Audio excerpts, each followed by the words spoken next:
Jadi saya Gina Sonia, teman saya Putri Octavia, di samping saya ada Ernisa Fitri dan Niasi Permata Putri. Baik, di sini selanjutnya kami akan menampilkan video yang menjelaskan tentang pembelajaran yang menggunakan metode make or match. Di sini saya akan menyampaikan tentang kompetensi inti, kompetensi dasar, indikator pembelajaran, dan tujuan pembelajaran dari pembelajaran Al-Quran Hadis dengan tema yang kami ambil adalah berlomba-lomba dalam kebaikan, yang mana berdasar kepada Quran Surat Al-Baqarah ayat 148. Yang pertama yaitu kompetensi inti. KI 1 adalah menghayati dan mengamalkan ajaran agama yang dianutnya. KI 2 menghayati dan mengamalkan perilaku jujur, disiplin, rendah hati, santun, gotong royong dalam berinteraksi dan bagaimana menampilkan dan pergaulannya sehari-hari. KI 2, KI 3 memahami, menerapkan, menganalisis pengetahuan baik itu dari faktual, konseptual, dan prosedural berdasarkan apa yang ia tahu dalam ilmu pengetahuannya. Lalu ada kompetensi dasar. Kompetensi dasarnya yaitu 1.1 membaca Quran Surah Al-Baqarah ayat 148. 1.2 menjelaskan arti dari Quran Surah Al-Baqarah ayat 148. Yang 1.3 mengamalkan perilaku yang dapat diambil dari Quran Surah Al-Baqarah ayat 148, yaitu tentang berlomba-lomba dalam kebaikan. Indikator pembelajaran yaitu siswa mampu membaca Quran Surah Al-Baqarah ayat 148. Siswa mampu mengidentifikasi arti dari Quran Surah Al-Baqarah ayat 148. Yang ketiga yaitu siswa mampu mengidentifikasi tajwid Quran Surah Al-Baqarah ayat 148. Yang keempat yaitu siswa mampu mengartikan dari ayat per ayat ataupun kata per kata. Yang kelima yaitu menerjemahkan Quran Surah Al-Baqarah ayat 148. Selanjutnya yaitu siswa mampu mencari kandungan dari Quran Surah Al-Baqarah ayat 148. Ya, adapun tujuan pembelajarannya yaitu setelah mengikuti pelajaran yang berlangsung, diharapkan siswa mampu membaca Quran Surah Al-Baqarah ayat 148, mengartikan Surat Al-Baqarah ayat 148, dan bagaimana menemukan tajwidnya dan memahaminya sehingga dalam kesehariannya dapat diwujudkan dan diterapkan serta mendapat ilmu pengetahuan tambahan. Terdiri dari menyinggung tema kita yaitu mengenai berlomba-lomba dalam kebaikan.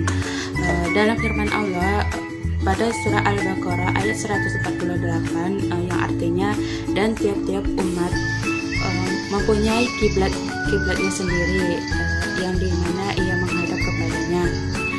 Maka berlomba-lombalah kamu dalam kebaikan, pasti Allah akan mengumpulkan kamu semua pada hari kiamat. Sesungguhnya Allah Maha Kuasa atas segala sesuatu. Jadi ada beberapa hal yang perlu kita ketahui dari firman Allah ini, yaitu yang pertama yaitu membuat waktu tidak terbuang percuma.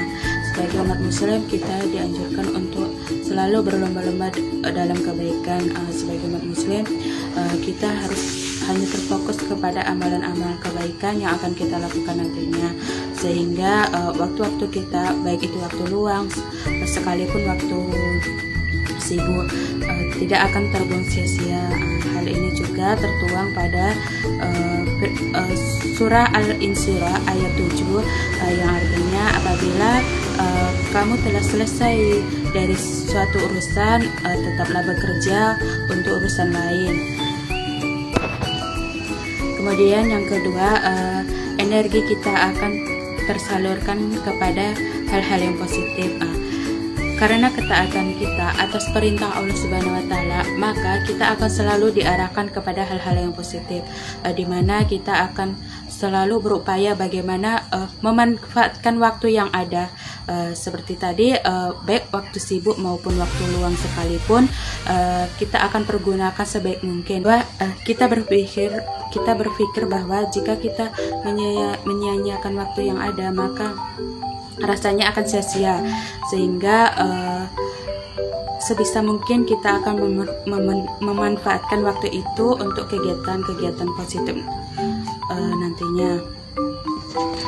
Kemudian untuk selanjutnya, dengan kita pandai dalam memanage waktu, memanfaatkan waktu yang ada, maka yang namanya godaan dari setan itu setan tidak akan ada celah untuk menyesatkan kita. Assalamualaikum.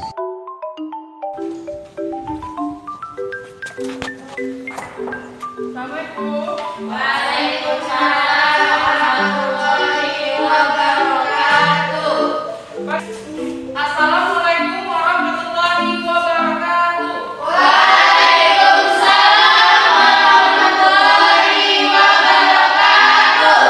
Pagi anak-anak. Apa kabarnya hari ini?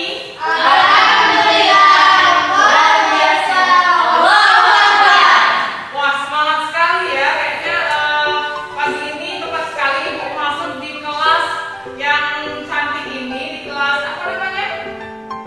Kelas apa ini namanya? Kelas B, Bu. Oh, kelas B.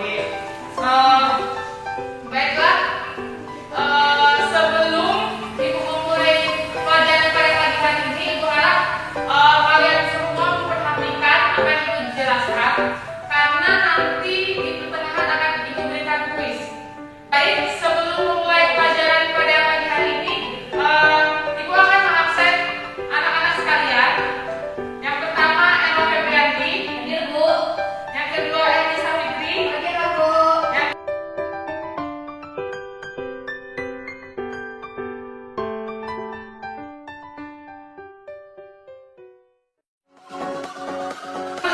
Alhamdulillah ya alamin wa bihi nasta'in wa ala kulli syai'in qadir. Pertama-tama mari kita panjatkan rasa puja dan puji syukur kita berkat kehadiran Allah Subhanahu wa taala, karena berkat karunia kita ridhonya kita dapat berkumpul bersama di kelas yang kita cintai ini, dan insyaallah dirahmati oleh Allah. Dan kedua, sholawat beriring salam semoga selalu tercurahkan kepada seorang proklamator yang anti koruptor, yang tidak pernah naik motor apalagi naik eskalator. Siapa lagi kalau bukan Habibina wa Syafi'ina wa Maulana Muhammad sallallahu alaihi wasallam. Judul kita pada hari ini adalah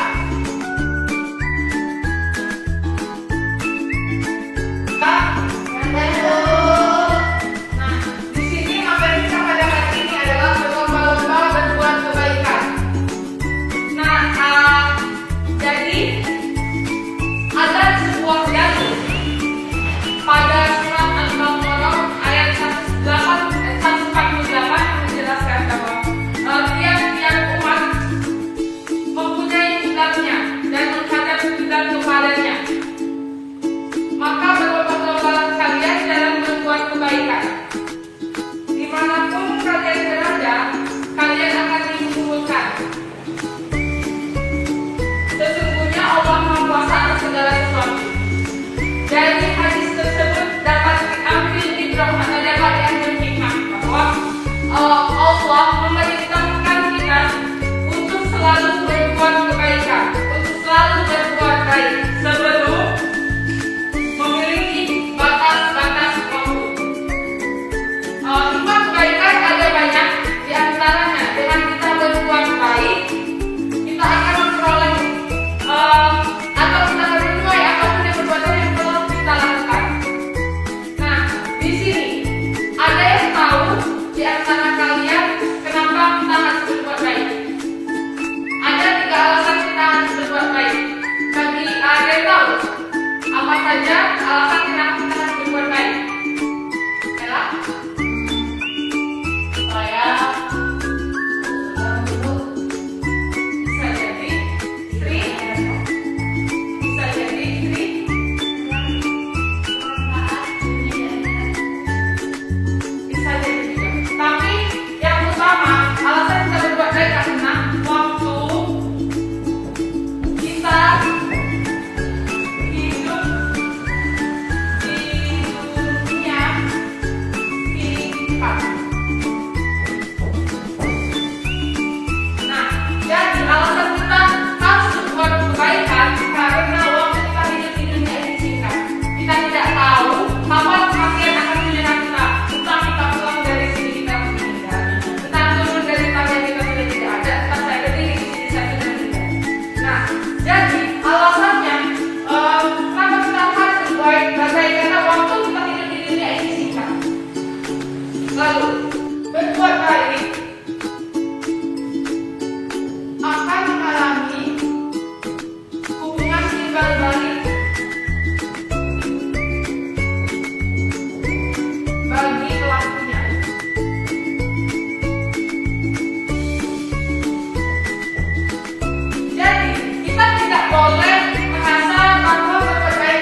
siapa? Pesertanya?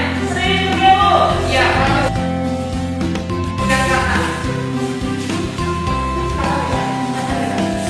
Baik, Ella dan Nancy silakan. Ella, apa ya? Oh, baik, banyak Nancy ya. Baik, untuk pertanyaan di sini, di dalam agama Islam berbuat baik dikenal dengan istilah fastabiqul khairat. Cocok. Betul. Baik, jawabannya Fastabiqul khairat. lalu Putri. Boleh duduk, Bu. Ya, silakan Bu. Tepuk tangan yang lalu Putri dan Putri ya. Baik, pertanyaannya di sini. Sebutkan 3 contoh perbuatan kebaikan di kelas selama daring. 1. Menyampaikan informasi kepada teman. 2. Mengerjakan tugas dengan baik. 3. Berdiskusi yang bermanfaat. Apakah cocok jawabannya? Betul.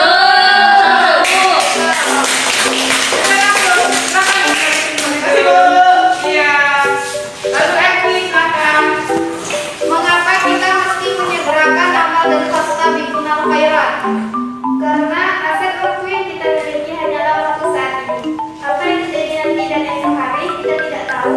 Kemarin bukan lagi milik kita, ia telah berlalu dan tidak akan kembali lagi. Maka segeralah beramal fastabiqul khairat. Silakan duduk.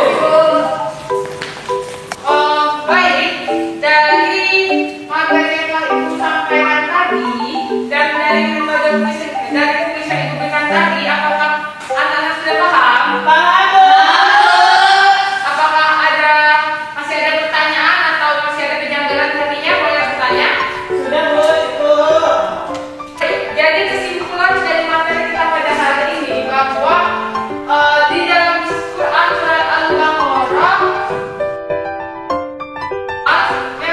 yang menjelaskan bahwa setiap umatnya memiliki kiblat untuk menghadap kepadanya dan berlomba-lomba berbuat kebaikan. Sesungguhnya kalian akan dikumpulkan.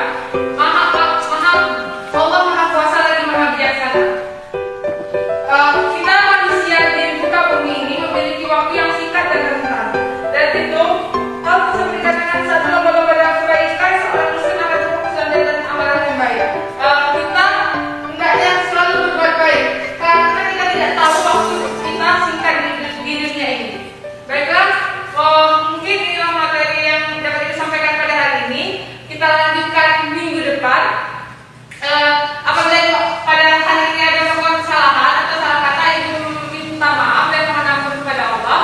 Ibu akhirul kalam. Wabillahi taufiq wal hidayah. Wassalamualaikum warahmatullahi wabarakatuh. Waalaikumsalam warahmatullahi wabarakatuh. Jadi di sini saya akan menyimpulkan hasil video yang sudah kami praktekkan. Jadi apa saja sih langkah-langkah dari metode pembelajaran match itu sendiri? Jadi yang pertama, guru menyiapkan beberapa konsep atau topik yang cocok sesuai review. 1 bagian kartu soal dan bagian lainnya kartu jawaban. Seperti satu sisi kartu berwarna hijau berisikan soal dan satu sisi lagi kartu berwarna kuning berisikan jawaban. Yang kedua, guru membagikan kartu kepada setiap siswa dan mendapatkan sebuah kartu yang bertuliskan soal atau jawabannya. Yang ketiga, guru meminta setiap siswa memikirkan jawaban atau soal dari kartu yang dipegang. Dan yang keempat, guru menyuruh siswa mencari pasangan kartu yang cocok sesuai dengan kartunya. Yang kelima, guru memberikan poin kepada siswa yang dapat mencocokkan kartunya sebelum batas waktu yang ditentukan. Yang keenam, guru memberikan sanksi yang telah disepakati bersama jika setiap siswa tidak dapat menemukan pasangannya sesuai dari batas waktu yang sudah ditentukan. Yang ketujuh, setelah siswa dapat menemukan kartunya, kemudian guru bersama-sama dengan siswa menyimpulkan pelajaran pada akhir pertemuannya. Baiklah, kita lanjut pada kelebihan dan kekurangan model Match ini sendiri.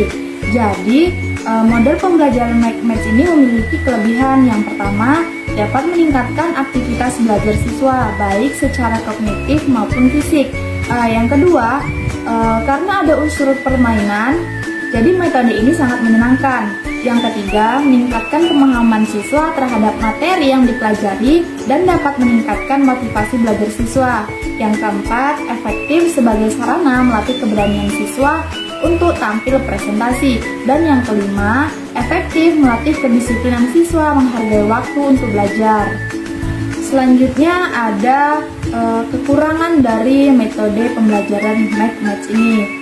Jika ada kelebihan, maka ada kekurangan. Yang pertama, jika strategi ini tidak dipersiapkan dengan baik, akan banyak waktu yang terbuang. Yang kedua, pada awal-awal penerapan metode, banyak siswa yang akan malu berpasangan dengan lawan jenisnya. Jadi dari video yang sudah kami tampilkan, kami menggunakan pasangan sesama jenis, jadi tidak ada rasa malunya. Dan yang ketiga, jika guru tidak mengarahkan siswa dengan baik, akan banyak siswa yang kurang memperhatikan pada saat presentasi pasangan. Yang keempat, guru harus hati-hati pada saat memberi hukuman pada siswa yang tidak dapat pasangannya, karena mereka bisa malu jika kita terlalu berlebihan memberikan hukuman kepada pasangan tersebut. Yang kelima, menggunakan metode ini secara terus-menerus akan menimbulkan rasa kebosanan. Jadi, bisa digunakan beberapa kali saja dalam setiap pertemuannya. Baiklah, itu tadi langkah-langkah kelebihan serta kekurangan dari model pembelajaran Match.